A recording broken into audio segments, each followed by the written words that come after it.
Hello everyone, आप सुन रहे हैं ये प्यार नहीं तो क्या है, चैप्टर 55। अगले दिन सुबह सुबह आरोही पूरी एक्साइटमेंट के साथ क्लास में बैठी बाकी सबका इंतजार कर रही थी। उसके चेहरे पर इतनी चमक थी कि कोई भी देखकर कह दे कुछ तो खास बात है आज उसके मूड में। थोड़ी ही देर में एक एक करके ध्रुव, तनीषा और कुणाल भी आ गए। निकिता तो पहले से ही साथ मौजूद थी। आरोही ने तीनों को आते देख चौड़ी मुस्कान के साथ कहा, गुड मॉर्निंग। तीनों भी मुस्कुराते हुए बोले, गुड मॉर्निंग आरोही, और अपनी अपनी शीट्स पर जाकर बैठ गए। आरोही उनसे कुछ कहने ही वाली थी कि तभी क्लासरूम का दरवाजा खुला और प्रोफेसर प्रिया अंदर आ गई। आरोही का चेहरा पल भर में उतर गया। वो मन ही मन बड़बड़ाई, क्या यार, इनकी टाइमिंग भी ना थोड़ी देर बाद आ जाती तो क्या चला जाता, पर नहीं, इन्हें तो अभी ही आना था। फिर खुद को संभालते हुए धीरे से बोली, चलो अब जो है बाद में बात कर लूंगी। सबने किताबें खोली और क्लास शुरू हो गई। पूरा क्लासरूम फिर से अपने रूटीन माहौल में डूब गया। लगभग 1 घंटे बाद जैसे ही प्रोफेसर ने कहा दैट्स ऑल फॉर टुडे, आरोही ने झट से अपनी शीट से उठते हुए कहा, यस, थैंक गॉड ये लेक्चर खत्म हुआ। उसकी आवाज थोड़ी तेज थी और कुछ पल के लिए पूरी क्लास में सन्नाटा छा गया। सबकी नजरें अब उसी पर टिक गई। प्रोफेसर प्रिया जो अभी बाहर जाने ही वाली थी, रुक गई और आरोही को देखकर थोड़ी हैरान सी बोली, आरोही।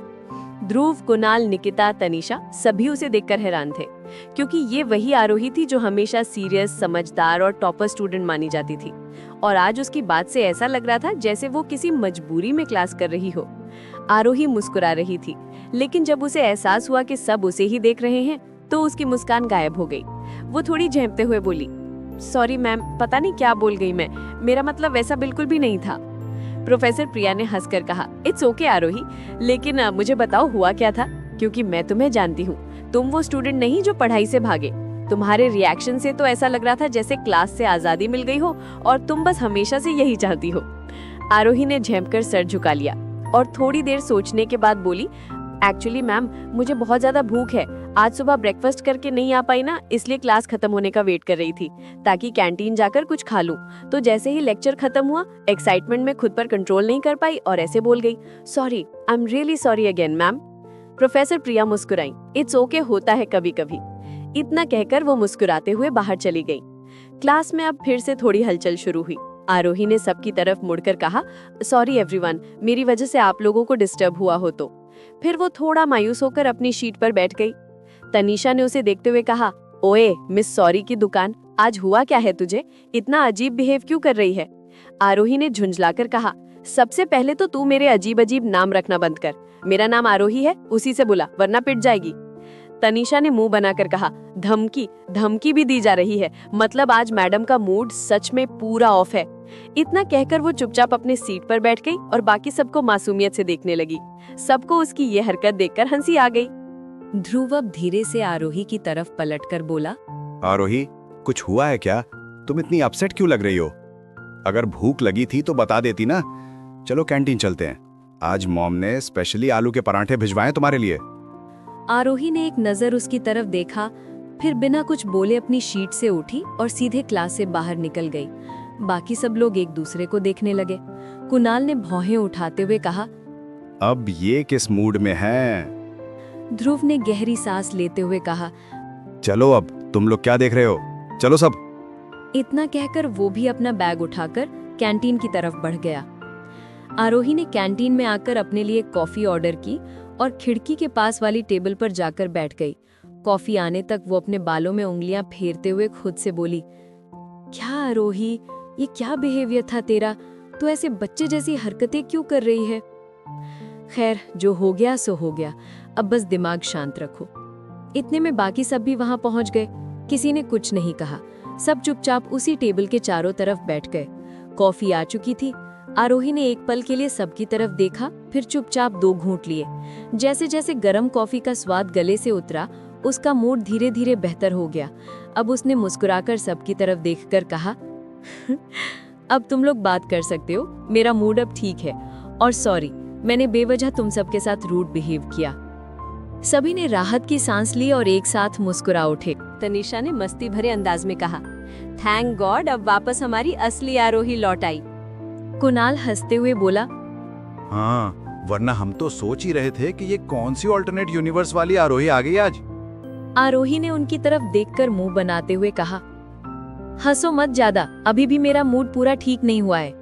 इतना सुनते ही सब हंसी रोकने की कोशिश करने लगे, लेकिन फिर भी हंसी छुपाए नहीं छिपी और अगले ही पल पूरी टेबल ठहाकों से गूंज उठी। आरोही अब ध्रुव की तरफ देखकर बोली, कहाँ है मेरे आलू के पराठे? लाओ ना जल्दी, आंटी ने मेरे लिए भेजे हैं। ये तुम अपने पास ही रखे रहोगे क्या?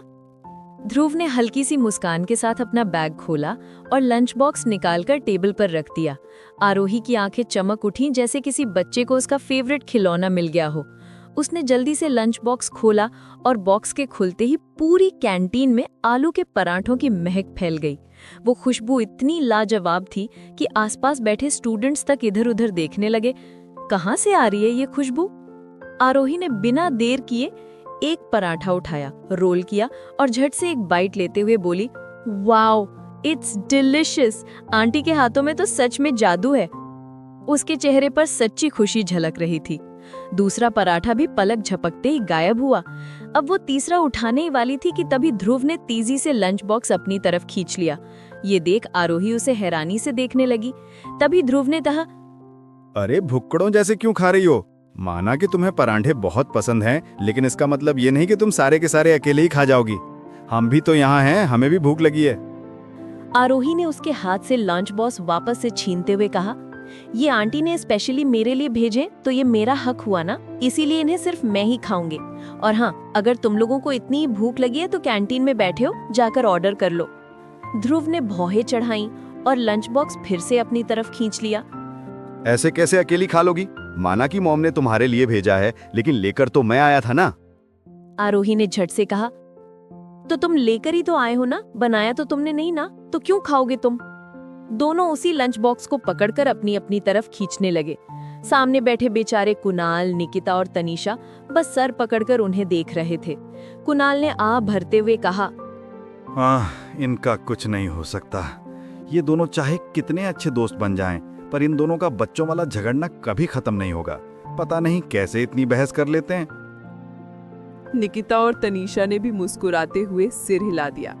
फिर तीनों अपनी कोहनी टेबल पर टिकाकर गालों पर हाथ रखे मजे से उस लड़ाई का तमाशा देखने लगे।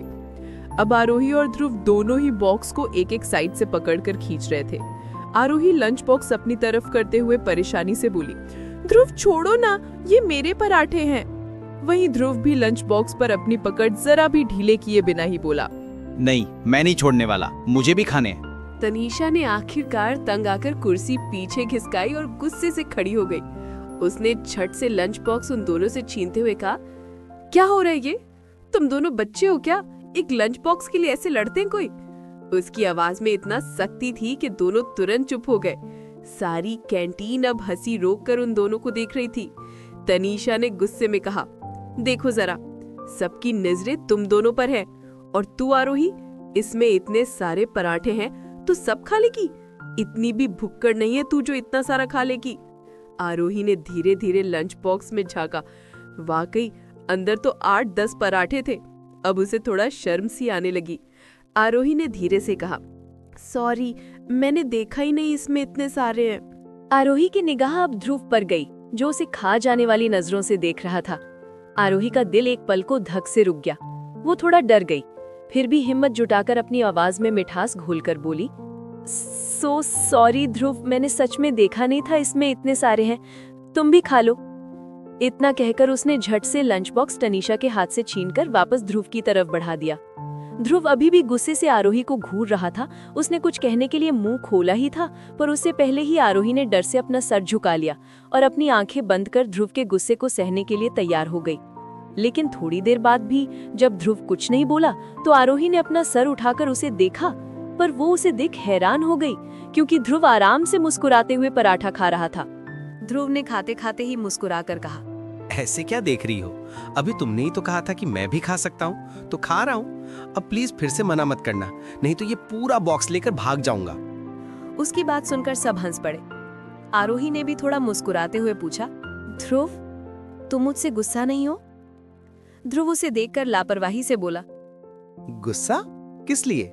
आरोही ने हल्के से सिर झुकाकर कहा, मैंने तुम्हें पराठे खाने से रोका और बिना वजह ही इतनी बहस की। ध्रुव मुस्कुराया और एक पराठे का टुकड़ा तोड़ते हुए बोला, अरे तो इसमें गुस्सा होने वाली कौन सी बात है? तुम मुझे रोक रही थी क्योंकि ये पराठे तुम्हारे ही तो थे। मॉम ने तुम्हारे लिए भेजे थे तो हक भी तुम्हारा ही बनता है। और रही बात बहस की, तो बहस मैंने भी तो की थी। उसकी आवाज में एक अजीब सी नरमी थी। वो लापरवाही से बोल तो रहा था, लेकिन उसकी आंखों में अपनापन झलक रहा था।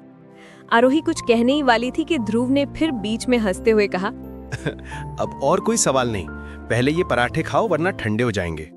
आरोही ने मुस्कुराकर हाँ में सर हिलाया और वो भी उसके साथ खाने लगी। कुणाल, निकिता और तनीषा अब भी टेबल पर थोड़ी टिकाए उन्हें देख रहे थे। आरोही ने उन्हें इस तरह देख हंसते हुए कहा, और तुम तीनों से अलग से कहना पड़ेगा क्या? इतनी देर से शो देख रहे हो, खाया नहीं जा रहा है किसी से? तो गाइज, आज का चैप्टर तो यहीं खत्म होता है। अगर आपको मेरी ये कहानी पसंद आ रही हो तो वीडियो को लाइक करें, अपने फेवरेट मोमेंट को कमेंट में जरूर शेयर करें। आपके हर एक कमेंट से हमें और लिखने की हिम्मत मिलती है। और हाँ, मेरी चैनल को सब्सक्राइब करना ना भूलें। साथ ही बेल आइकन जरूर दबाएं ताकि इस जज्बाती सफर का कोई भी हिस्सा आप मिस ना करें। अगले चैप्टर में फिर मिलेंगे, कुछ नए मोड़ों, कुछ अधूरे अल्फाजों और बहुत सारे एहसासों के साथ। तब तक के लिए bye bye and take care.